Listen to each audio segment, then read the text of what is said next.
Hello student, तो आपका स्वागत है हमारी इस नई क्लास में। तो आज हम कक्षा 10 के जो फर्स्ट चैप्टर चल रहा है वास्तविक संख्याएं, उसमें हम एग्जांपल 1 से एग्जांपल 3 तक कर चुके हैं। हमने एग्जांपल 4 आपको होमवर्क के लिए दिया था, आपने किया है या नहीं? अगर नहीं किया है तो आज हम उसको भी समझाएंगे और उसको एक बार देख लेंगे सभी, और आज हम एक्सरसाइज का पहला सवाल भी करेंगे। तो आज एक्सरसाइज भी चालू होने वाली है, तो सभी क्लास में बने रहिए। तो चलते हैं क्लास में।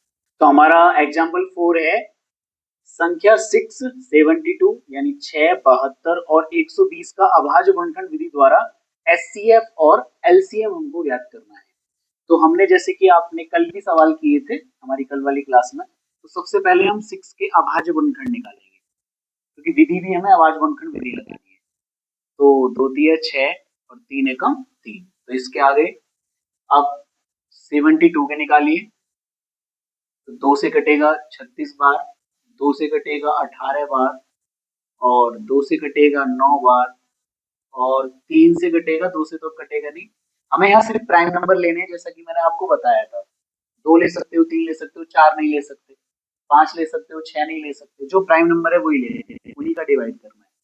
अब हम लेंगे 120 को, तो 120 को भी काटिए। 2 से 60 बार कटेगा, 2 से 30 बार कटेगा, 2 से 15 बार कटेगा, 3 से 5 बार कटेगा, और 5 से 1 बार, और एक एक आने पर हमारे अभाज्य गुणनखंड बंद हो जाते हैं। ठीक है, उसके बाद क्या करना है कि तीनों के आपको अभाज्य गुणनखंड लिखने हैं, और हमने जैसा कि बताया था कि आपको किस रूप में लिखने हैं, घात यानी पावर के रूप में लिखने हैं।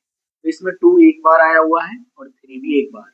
इसमें 2 की घात कितनी है? 3, 1 2 3, और 3 की घात कितनी है? 2। 2 की घात देखिए 1 2 3, इसमें भी 2 की घात 3 है, और 3 की घात 1, और 5 की घात भी 1। अब हमें एचसीएफ और एलसीएम निकालना है। जैसा कि आपको हमने कल एचसीएफ और एलसीएम निकालना सिखाया था, तो हमने क्या बताया था? हाईएस्ट कॉमन फैक्टर यानी महत्तम समापवर्तक। एचसीएफ में हमको क्या करना होता है कि जो अंक, जो डिजिट, इन जैसे 3 संख्याएं हैं, तीनों में आना चाहिए, वही लेना है बस। तो इसमें 2 तीनों में आ रहा है और 3 तीनों में आ रहा है, लेकिन 5 नहीं आ रहा है। तीनों में आना चाहिए, ऐसा नहीं कि सिर्फ 2 में हो, तीसरे में ना हो, तो भी नहीं लिया जाएगा। कॉमन का मतलब है तीनों में कॉमन होना चाहिए, ठीक है ना? तो इसमें 2 भी तीनों में आ रहा है, 3 भी तीनों में आ रहा है। तो एक बार हमने 2 ले लिया और एक बार 3। फिर हमने क्या बताया था कि सबसे छोटी घात लेनी है जब भी हम एचसीएफ निकाल रहे होंगे। तो 2 की सबसे छोटी घात इसमें कौन सी है? 1, तो 1 हो गई। 3 की सबसे छोटी घात कौन सी है? 1, तो 1 हो गई। तो 2 3 कितना हो गया? 6। तो एचसीएफ कितना हो गया आपका? 6। अब आप देखोगे एलसीएम, तो एलसीएम के लिए हमको क्या बताया था हमने आपको? एलसीएम के लिए आपको क्या करना है कि प्रत्येक डिजिट लेनी है, जितनी भी इसमें डिजिट है। तो इसमें 2 आ रहा है, 3 आ रहा है, 5 आ रहा है, तो 2 को ले लीजिए, 3 को ले लीजिए, 5 को ले लीजिए। अब हमें एलसीएम निकालते समय याद रखना है कि सबसे बड़ी घात लेनी है। तो सबसे बड़ी घात कौन सी है? 2 की। 2 की घात सबसे बड़ी है 3। 3 की सबसे बड़ी घात कौन सी है? 2। और 5 की एक सिंगल घात है। तो 2 की घात 3 का मतलब क्या होता है? 8। 2 दूनी 4 दूनी 8, और 3 की घात 2 का मतलब क्या होता है? 3 तिया 9। हमें 2 की गुणा इसमें नहीं करनी, 2 तिया 6। घात का मतलब है कि 2 को 3 बार गुणा में लिखना पड़ेगा, और गुणा हो गया 5। तो इसकी गुणा कर लीजिए, 8 नी 72 हो गए, और 5 की गुणा करिए, 5 दूनी 10, और 5 सत्ते 35, और 1 36। तो एलसीएम कितना आ गया इसका? 360। और एचसीएफ कितना आ गया आपका? 6। तो एचसीएफ और हमसे एलसीएम ज्ञात करवा रहा था, इस नियम से आपको करना है, पावर वाले रूप से, जिससे हो जाएंगे। इसी एग्जांपल के साथ हमारे सारे एग्जांपल खत्म हो चुके हैं 1.1 एक्सरसाइज के।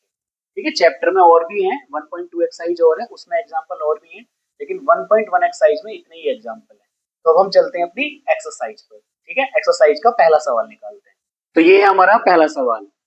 पहला सवाल है एक्सरसाइज का कि निम्नलिखित संख्याओं को अभाज्य गुणनखंडों के रूप में व्यक्त करिए। यानी हमको संख्याओं को अभाज्य गुणनखंडों के रूप में हमें व्यक्त करना है, सिर्फ हमें अभाज्य गुणनखंड लिखने हैं, प्राइम फैक्टर। तो सबसे पहला जो सवाल है वो हमारा 140 है, 140। तो सबसे पहले हम 140 को लेते हैं। ठीक है, 140 को लेंगे, पहला सवाल हमने ले लिया, सॉल्व करते हैं हम इनको।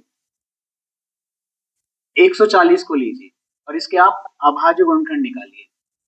तो 2 से कितनी बार जाएगा? थोड़ा सा साइड में लिख लेते हैं इसको। 2 से 70 बार। 2 से कितनी बार कटेगा? 35 बार। अब ये 2 से तो नहीं कटेगा, 3 से भी नहीं कटेगा, किससे कटेगा? 4 का दे नहीं सकते, तो 5 से कटेगा आपका कितना 7 बार, और 7 से कटेगा आपका 1 बार, याद रखना है। तो अब हमें अभाज्य गुणनखंड लिखने हैं। अभाज्य गुणनखंड हमारे फैक्टर, गुणनखंड को हम क्या बोलते हैं फैक्टर, तो हमारे ये हुए फैक्टर। तो 140 के अभाज्य गुणनखंड लिखने तो कैसे लिखोगे, तो 140 के अभाज्य गुणनखंड। और याद रखना है एग्जाम में ज्यादातर ये जो आते हैं वो पावर यानी घात के रूप में लिखवाने के लिए आते हैं, जैसा कि हमने आपको एचसीएफ और एलसीएम में बताया था। तो आप भी इनको पावर के रूप में लिखोगे, ये हो जाएगा 2 की पावर 2 और 5 इंटू 7। तो 140 के अभाज्य गुणनखंड क्या होंगे, 2 की पावर 2 5 इंटू 7। इसी प्रकार आपको अगला सवाल लेना है, यहाँ हम इसको ब्लैक से लिख लें। सेकंड आपका है 156, यहाँ आपका था 140, तो 156 के निकालिए। तो इसको साइड में लिखो, तो 2 सत्ते 14, बचा 1, 2 अट्ठे 16, फिर 2 से कट जाए क्योंकि पीछे 8 आ रहा है। अगर किसी संख्या के इकाई का अंक 0 2 4 6 8 हो तो वो संख्या 2 से कटती है। तो 2 3 6 2 9 18, देखो 9 और 3 12, अंकों का जोड़ क्या है 12 है, तो ये 3 से कट जाएगी।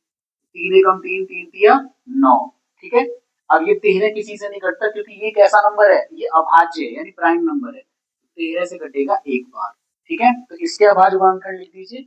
अब ये आप हेडिंग आप अपने आप लिख लेना, मैं डायरेक्ट लिख रहा हूँ। 156 इक्वल टू कितना आ गया आपका, 2 की पावर कितना आ गया 2, 3 की पावर 1 और 13 की पावर 1।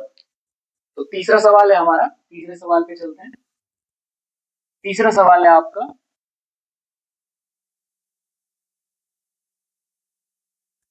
तो अब इसके निकालेंगे। तो पीछे आ रहा है 5, 5 आने से 5 से तो कटेगा ही कटेगा, लेकिन और भी देख लेते हैं। 5 और 2 7 और 8 15 और 3 18, इन अंकों का योग आ रहा है 18, तो ये 3 से कट जाएगा। ये 3 का विभाज्यता का रूल होता है कि अगर अंकों का योग 3 से कटने वाला हो तो वो 3 से कटती है, अगर 9 से कटने वाला हो तो 9 से कटती है, ठीक है। सबका एक एक रूल है, ठीक है। 3 से, तो 3 एकम 3 और 3 दूनी 6, बच गए कितने 2, 3 सत्ते 21 और 3 पंजे 15। अब 3 का फिर से दीजिए, 5 और 7 12 तो 14 1 15, अब भी 3 से कट जाएगा। 3 चौक 12, 3 दूनी 6, बच गया 1 और 3 पंजे 15, 5 और 2 7 और 4 11। अब ये 3 से नहीं कटेगा, तो अब सीधा किससे कटेगा 5 से, तो 5 से काटेंगे, 5 अट्ठे 40 और 5 पंजे 25। अब भी ये 5 से कटेगा,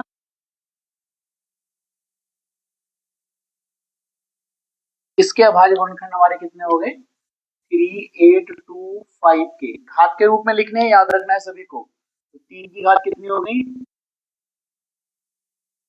और 17 कितना हो गया 1। तो ये आपके 3 सवाल हो गए। तो अब चलते हैं अगले 3 सवाल पर। तो चलते हैं चौथे सवाल पर। तो हमारा फोर्थ सवाल है 5005, 5005। तो हम इसको निकालेंगे। तो इसमें है ना 5 और 5 10, तो 2 का तो जाएगा ही नहीं क्योंकि पीछे 5 आया हुआ है, 3 का भी नहीं जा रहा है, तो उसके बाद कौन बचता है 5, 5 का चला ही जाएगा। जिसका इकाई का अंक 5 हो 0 हो वो 5 से कटता है, कल हमने 4 की पावर n वाले सवाल में भी आपको बताया था। तो 5 एकम 5 0 0 5 एकम 5, अभी हो गया 1001। तो 1001 किससे कटेगा, 1001 आपका 7 से कट जाता है। तो 7 एकम 7, बच गए 3, हो गया 0, तो 7 चौक 28, बच गए 2, हो गया 21, 7 तिया 21। अब 143 किससे कटेगा, 7 के बाद आपका 8 आता है, 8 का हम भाग दे नहीं सकते, 9 का नहीं दे सकते क्योंकि भाज्य संख्याओं का भाग नहीं दे सकते, 10 का नहीं दे सकते, तो 10 के बाद किसका देंगे 11 का। तो 11 का देंगे तो 11 का इसमें चला जाएगा, 11 से भाग देते हैं, 11 एकम 11, बच गए 3, 11 तिया 33, और 13 भी एक क्या नंबर है प्राइम नंबर है, ठीक है। तो ऐसे देके देखना, जिस 3 का नहीं जा सकता 5 का दो, 5 के बाद 5 का नहीं जा रहा तो अब 7 का दो, 7 का चला गया इसमें, 7 के बाद 8 9 10 का दे नहीं सकते तो 11 का देके देखा चला गया, 11 के बाद हमारा 13 का, 13 में 13 का चला जाएगा, ठीक है। तो इसके अभाज्य गुणनखंड आपके कितने हो गए, देखिए 5005 में सभी सिंगल सिंगल है, सबको सिंगल लिख दीजिए। 5 इंटू 7 इंटू 11 इंटू 13, इनकी मल्टीप्लाई नहीं करनी है क्योंकि उससे यही आ जाएगा, क्योंकि आप सिंगल संख्या का निकाल रहे हो और आप सिर्फ अभाज्य गुणनखंड निकाल रहे हो, याद रखना है, ठीक है। अब आपका है 7429, 7429 के निकालिए। 7429 के निकालोगे तो 9 और 2 11, 11 और 4 15 और 15 और 7 22। तो इसमें 3 का भी नहीं जाएगा, 2 का भी नहीं जाएगा। 5 का देके देखिए, 5 का पीछे 9 आ रहा है तो जाएगा नहीं, क्योंकि 5 और क्या होना चाहिए 0। 6 का दे नहीं सकते, 7 का देके देखते हैं तो 7 एकम 7, उतारनी 0 और 7 6 42, 7 का भी नहीं जा रहा है इसमें, ठीक है। 8 का देंगे नहीं, 9 का दे नहीं सकते, 10 का दे नहीं सकते, 11 का देके देखते हैं। 11 छिक्का 66 और बच गए कितने 8 और 11 सत्ते 77, बच गए कितने 5, तो 11 का भी नहीं जा रहा है। 13 का देखिए, 13 पंजे 65, 13 छिंग 78, 13 पंजे 65, कितने बच गए 9, फिर हो गया 92, तो 13 सत्ते 91, 13 का भी नहीं जा रहा है इसमें। 13 के बाद 14 का नहीं दे सकते, 15 का नहीं दे सकते, 16 का नहीं दे सकते, तो 17 का देके देखते हैं। 17 17 चौका 68, बच गए 6, हो गया 62 और 17 थी 51, बच गए 11 119, 17 सत्ते 119, तो 17 का जा रहा है, 17 का देते हैं। तो 17 चौका 68, बच गए 6, हो गया 62, 17 थी 51, बच गई 11, 17 सत्ते 119।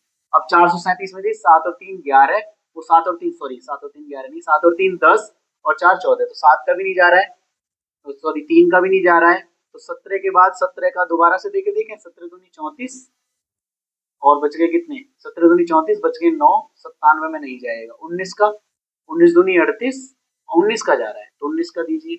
19 दूनी 38, क्योंकि 17 से पहले जब किसी संख्या का गया ही नहीं, तो इसमें अब 17 के बाद वाली संख्याओं का जा सकता है, 17 से पहले नहीं जाएगा। तो 19 का दीजिए, 19 दूनी 38 और 19 दिया 57। अब 23 तो आपका वैसे भी कैसा नंबर है, प्राइम नंबर, तो 23 का हो गया 23। तो अब आपके इसके अभाज्य गुणनखंड आ गए 7429 बराबर 17 इंटू 19 इंटू 23। तो इस तरीके से आपके ये अभाज्य गुणनखंडों के रूप में आपने व्यक्त किया अंकगणित के आधारभूत प्रमेय द्वारा। इसमें जो भी संख्याएं होती हैं वो अभाज्य अगर होंगी तो अभाज्य संख्याओं का ही भाग जाएगा, ठीक है।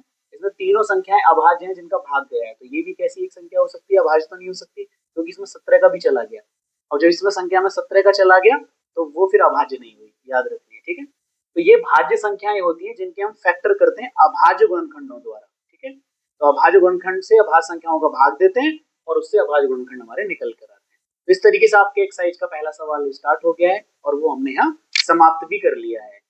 अब हम जो नेक्स्ट क्वेश्चन है वो पढ़ेंगे नेक्स्ट वीडियो में, और नेक्स्ट वीडियो में हम जो दूसरा और तीसरा सवाल पढ़ेंगे। पहला सवाल खत्म हो चुका है, दूसरा और तीसरा सवाल।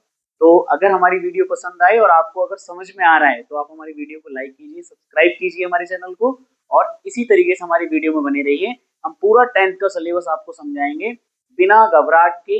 आप हमारे चैनल से पढ़ते रहिए, आपको सभी चीजें समझ में आएंगी, कॉन्सेप्ट क्लियर होंगे। इस तरीके से हमारी वीडियो में बने रहिए और आगे इसी तरीके से पढ़ते रहिए।